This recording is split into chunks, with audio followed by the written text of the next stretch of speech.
So we blew an axle seal.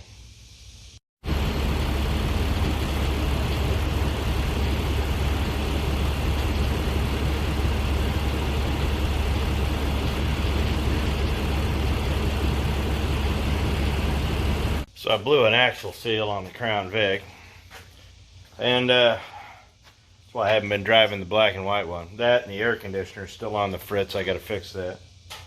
But I do enjoy driving it. So I get jacked up tonight, get the wheel off, and then we'll take a look at it. Like, pull the jack out.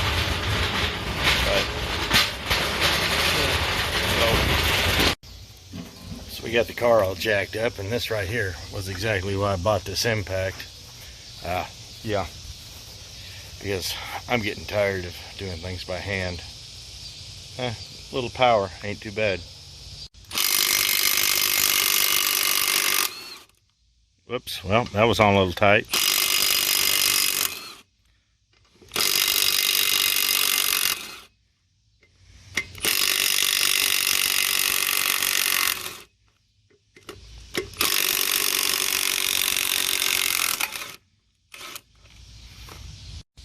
That was a whole lot easier than doing it by hand. So, if you look back here, that's all wet. I did clean it off, but yep, we blew an axle seal, and I have confirmed it. I have taken that off. Truthfully, that's all I really want to do it tonight. It's about 9 o'clock, and I've been busy, but I wanted to get this all up and started breaking down, because I'll probably be out here about 5:30 tomorrow morning while it's cool, and get this thing all torn apart. So, but I thought I'd get it up on jack stands and show you what we're dealing with right now, and then we'll just have to go with it in the morning. So, see you tomorrow morning. That's about 6:45 in the morning now. What I have to do today is we have to pull that apart. I've given it a preliminary, but what I have to do now is drain it, pull the axle shaft out, pull the seal out, and inspect the axle shaft and the bearings. This is preliminary. If it gets too deep into it, we might have to put it all back together, and I'll just take it to a shop and have it fixed. Someone that has the real tools and the equipment to do it right. But in order to not get started, I'm gonna go get some coffee, and then my coffee maker's on the brink again, so we'll have to blow that up later. So let's go get some coffee, and in an effort to not get started.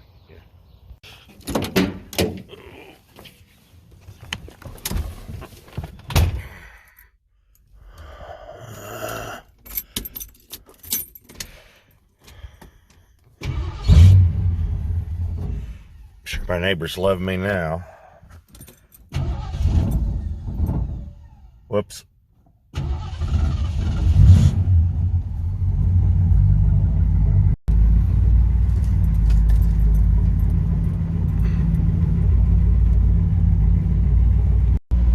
Buddy of mine says to me, he says, you know, if you had a lift, this would be about a 40-minute job. And I was like, you know what I don't have? And you're like, a lift. Now, realistically, if it's just an axle seal, even with me filming, I should hopefully get this done in about an hour. But like with everything, there's just a lot of unknowns and variables that you have to sit there and consider. So that's why I said I'm going to tear it apart and evaluate it, because you need to know how far you're willing to go, or how far you're comfortable to go. If you've got all the tools and stuff to do it properly, you're probably very comfortable. But if you're, you know, not comfortable going much beyond an axle seal, and this is a 8.8, I don't know if it's a Spicer or not. That's one thing, because there's two different sizes. I went down to AutoZone, or not AutoZone, O'Reilly's, to buy an axle seal, and there was two different sizes, so I need to know which size shaft I have, and you know, just there's a lot of different variables. So this is why you just take it down to the bare bones, to the minimum, just to see what your problem is. And if you don't have to go any further than that, that makes it nice. But truthfully, if I did have a lift, it would make it a lot nicer. But I guess I got to do it like the common peasant and do it on the ground like everybody else. So I guess we're back at the house. We'll get this. So the first thing I need to do is, I put the wheel back on last night just to hold it, pull the wheel, the caliper, and the disc off, and then we'll look in there. So we got this off. You can see this is just saturated.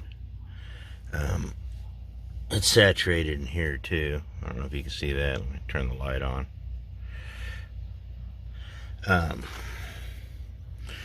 So I already did spray it down once with a little bit of brake clean, but yeah. And then there's the rotor. I did clean that off too, but you can just see it's still saturated. So now that we've got this off and looked, I have to get underneath the car and show you what goes on under there. So now we got the manual open. It's got a warning. It says on models with air suspension, turn the air suspension switch to off before raising the vehicle. On models with fire suppression system, disable the system before raising rear of the vehicle by disconnecting the cable from the negative battery terminal and waiting at least 3 minutes. Now, I don't have either of those systems, but I am very well aware, I've been to in enough Crown Vics, especially at the junkyard, that the fire suppression was left in a lot of these cars. So if you're not sure and you still got the box up there and the box under the seat and stuff like that, just do yourself a little due diligence and just unhook it, just to be on the safe side if you're not sure. All right. So we're dealing with the 8.8 apparently, and let's get back to that. So apparently we just loosen the wheel nuts, raise the rear of the vehicle, blah blah blah, remove drum, and okay. So we've done all of the first things. So the first, remove cover from differential carrier, get the fluid. Then you have to remove the lock bolt from differential pinion shaft, slide the notched end of the pinion shaft out the differential case as far as it will go. So yeah, so we take this bolt out here, and then we have to turn the differential 180 degrees, so this will fall out here, and then we have to take the this clip out here. So, and it should come out. Now if you're unsure about this, just keep referring to the manual. If you don't have anybody to show you how to do it, like I don't, just keep referring to the manual. And if you're not sure, stop, go back to the manual. So, and once you get the differential cover off, a lot of things will become clear. So we've got all the bolts out of the rear housing. The very bottom one was a little bit of a booger, but it's still hermetically sealed to the axle shaft. So I have to get an instrument of leverage and go and see if I can't pop that thing loose without damaging it. When you're dealing with a virgin axle like this, the important thing is to take your time. These bolts were all, these bolts were all in there very tight with the factory Loctite seal and stuff like that.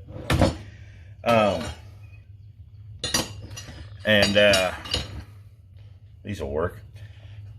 So they were all in there factory tight, and they didn't want to come out. So this is why, you know, if you'd shocked it with an impact, there's a good chance you may have broke one. But take your time with a just a ratchet. It's a 1/2 inch, which everything was metric up to this point. Now all of a sudden it was a 1/2 inch. So I'm gonna get this drained and see where we go from there. But there'll be a lot of cleaning afterwards. We're gonna have to clean bolts and clean the housing and whatnot, but we'll do that a little later. So let's get this off. And now you're about to see why a lot of YouTubers wear gloves in these videos. So it's just really actually just, I gave it just a little bit of a right here with this little thing. I just kind of went and it just popped right off. Be wary, there's a brake line holder up here. So you gotta watch that. But so where's this screw? What's that? Oh, that's just me getting into yuck. All right, so let's spin this. Get the pinion. This is open. Whoops. So I have to put it in neutral. Now, as we rotate it, there's the little bolt they were talking about. I imagine this is probably an 8mm because nothing else on this car makes sense. Oh, that was a good guess. So let me get that off. But be careful with that. I mean, it's a little guy.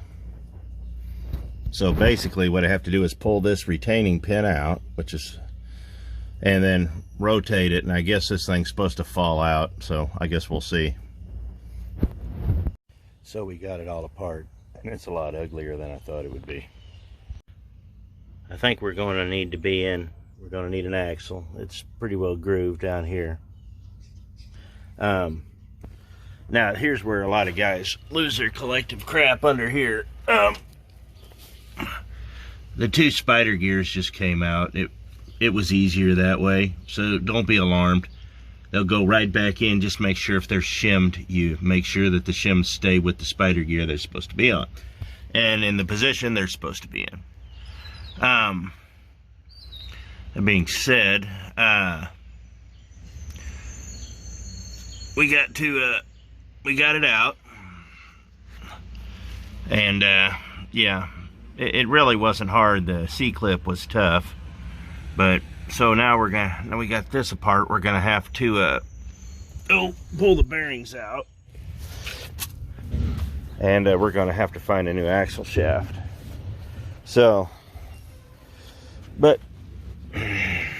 I got in here and there was a bunch of glitter and all that, and I was like, yeah. So I got that bearing puller kit. So I guess I'll just go do that, and we'll have to go get get cleaned up, go get some brake clean and all that, and then some new bearings, and then we'll come back and put it all back together. These things happen, and this is why we evaluate. And like I said, if you're not comfortable going any further than this is where you put it all back together, fill it up with or not even, you don't even have to fill it up, you just put it back together and have it towed somewhere. If this is not something you're comfortable with, there's no shame in that.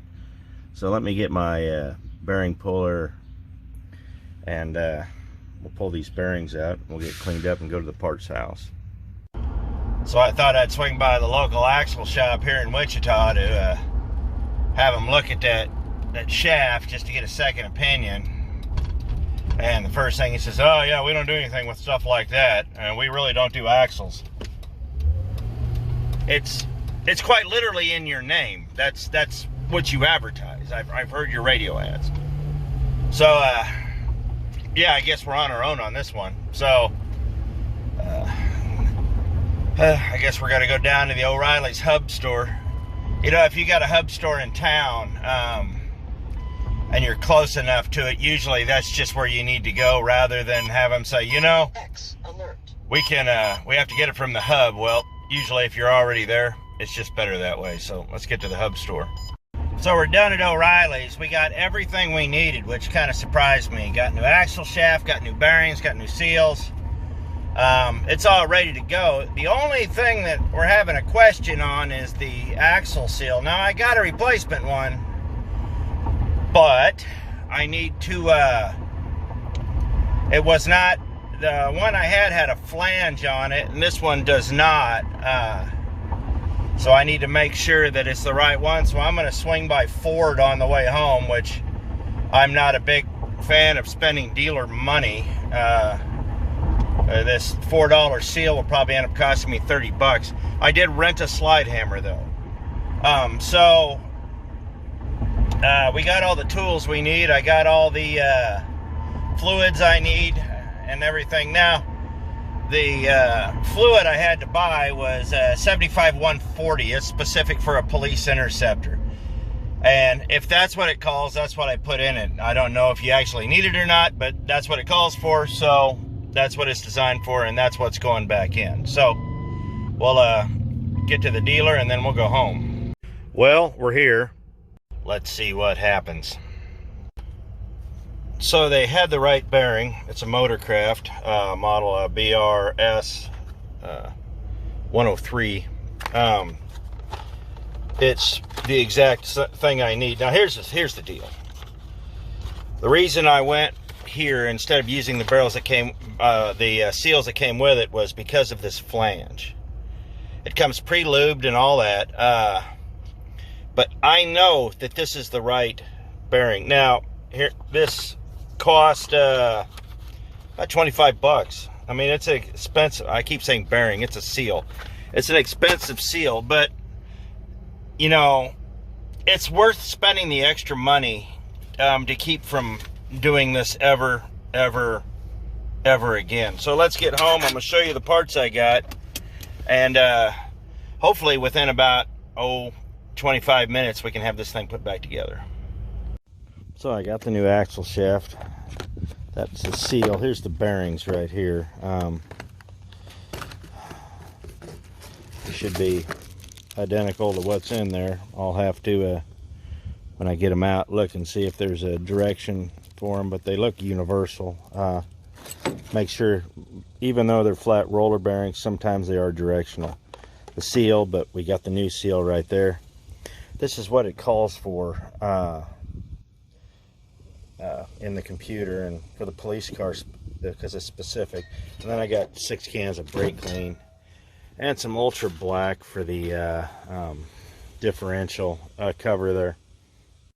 So let me pop these bearings in the freezer, and let's get those pulled and start getting this thing put back together.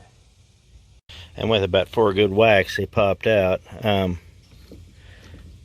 Yep, there's a bit of crud on them, but it's not horrible. Now the bearings, I got quite a bit of bearing material on them. They're not burnt.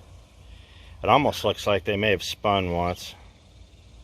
No, not really. They're not burnt. There's nothing burnt. Let me show you inside the housing. I've cleaned it out. It looks good. I am gonna go brake clean it all and make sure it's all good. Oh, there we are. Make sure all of this is good before we put the new bearings back in and the new seal on. I'm also going to need to clean up all my existing parts, so let me get to that, and then we'll start reassembly. So while I'm cleaning up the rear end cover, I'm actually really surprised that it wasn't leaking already, because there was it was dented, like somebody had come under and caught it on something at one time in its life, which, being a police car, I'm sure it was driven like the worst rental cars. So let me get all this done up. We'll put the bearings in, get the seal in, and then we'll just go from there. So we got the bearings and the seals in there. I'm going to go ahead and put a little oil in there for the initial. I got the seal set in just properly. I used a fan hub. It's perfect. It's literally the perfect size. Get it set in there, centers it right here, and it went right on. Who would have thought? But hey, it seated it perfectly. So yeah. Okay, so we got it together. Let me show you what I had to do. I had to do this. We had to push it all the way in to get the C-clip in. Once I got the C-clip in, I had to pull it out again.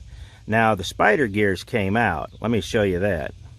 Taking the spider gears out really does help with a little bit more room, but you have to make sure you get them back in properly. They're attached to that center pin that I need to find the torque setting for. But let me show you. That center pin there, and there's some spider gears right there. And this holds in the two spider gears. Now, if they come out, you basically have to put one on this side at the same intervals and rotate them back in. And make sure that they have their washers on the back too.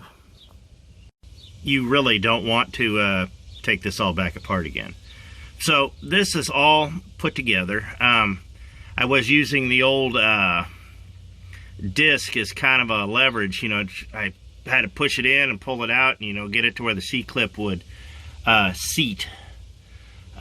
So we've got that. I've got to get the housing cover cleaned up, finish cleaning that up, and get that ready to go back on. And then I got to clean up these mating surfaces, and then we'll work out there and get the rest of that done up.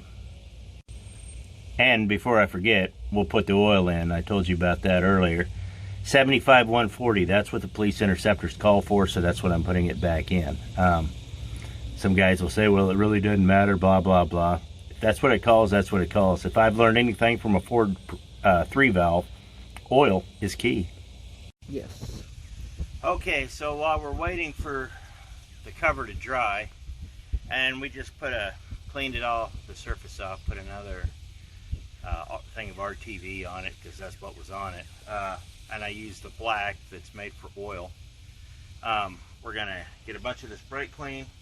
We're going to clean all of this up and put it together. And then hopefully here shortly, the rear end will be ready to accept some oil. Just going to give it about an hour to dry.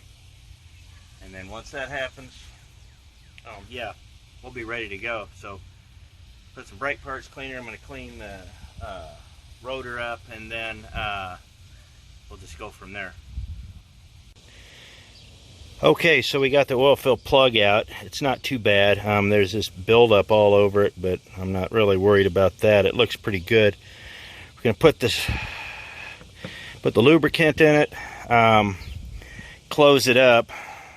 Got to put the wheels and stuff on it, and then we will be ready to go for a test drive. It's really not much to show you. Just basically, this is on the driver's side on top.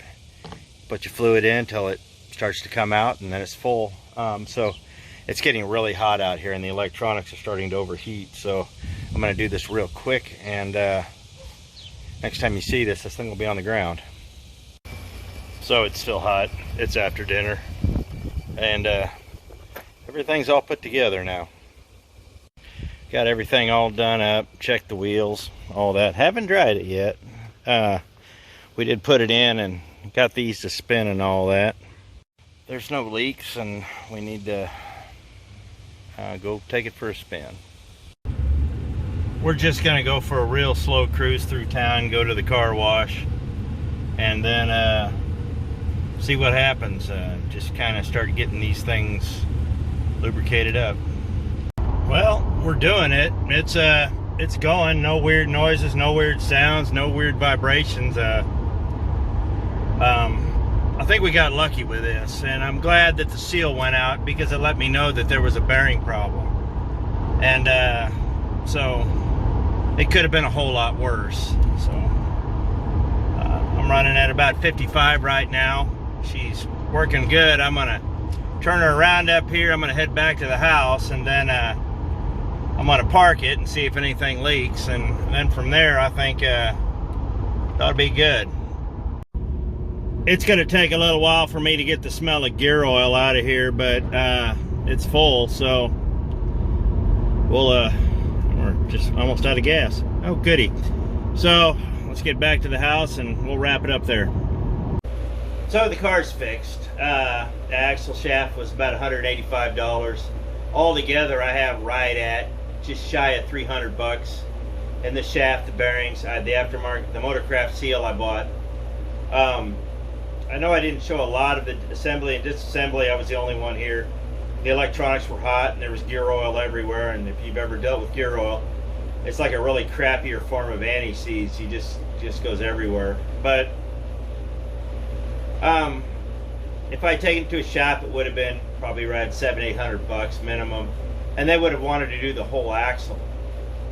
But truthfully, if you get a good manual or a good video and you really just go by the steps, I mean, to pull the axle shaft out, there's about 4 or 5 steps, and if this was a 9-inch, it would have been so much easier. But here's the thing, the proper tools make all the difference. If you don't have the tools, rent them. What took so long was just gathering parts. I had to go all over and find them. If you got to order them, go ahead and order them. But what sucked was I had to take the axle apart to find out it was bad. But truthfully, if you really think about it, you know, if you see the axle bad, go ahead and replace it. It's just replace that, replace the seals, replace the bearings. Don't go cheap on this, because the minute you go cheap, you'll be pulling it apart again. Now, some of you are wondering why I just didn't go to the junkyard and get another axle. Easy. Who's to say that axle's any better than the one I got? I go spend, you know, even if it was $50-75 at a junkyard, I've still got to take the whole thing apart, check the axle shafts, replace the seals, put it all back together, because you don't know how long that's been sitting in the junkyard. You don't know what was wrong with it. And the reason that car may be in the junkyard is because the rear end went out. So it's one of those deals to where you need to just have a little discernment. Now, if you got a little clunking and you know it's going out, but you got one that's good to go, I can see slamming that in. And a junkyard axle can go either way. So, but if you really want to do it right, but you got to drive the car, go get you a junkyard axle, send it off, and have it rebuilt and bring it back. Either that, or you're going to be rebuilding it over a weekend. But before you start, make sure you get all the parts, because I'll tell you this, I didn't know what was wrong with it up to the point I pulled the axle out. As you saw, the axle, it was grooved, you know, about 10,000 of an inch in. The bearings were still in good shape, but I probably would have got maybe another 3 or 4 months out of it conservatively before it really had gone haywire. So it's not that hard. It's just time consuming, and if I had a lift, it would have been a 45-minute deal. If I'd had a, you know, doing it on the ground without filming, hour and a half, it wasn't hard. Take your time, be careful, try not to break anything, and you know, just, yeah, it's not that hard. Just put in the work and it'll reward you. And if you got to spend a little money, like I said, it's not too bad either. It's just about 3 bills and all was good. So, new axle, bearing, seals, car runs great. So, anyhow, so I appreciate it. Thanks for watching, you guys. Don't be afraid to try it, you know, and if you need help, don't be afraid to ask for help. Get a manual, get a friend, find somebody who's done it before, but don't be afraid to get in there and get your hands dirty, because that's the only way you're going to figure this out. I'm 48 years old. This is the first 8.8 I've ever done like this. And you know what? It wasn't as terrifying as I thought it would be. So, I guess I got that going for me. But just make sure you do it right and follow the instructions and use the proper tools. So, I appreciate it. Thanks for watching. We'll see you next time.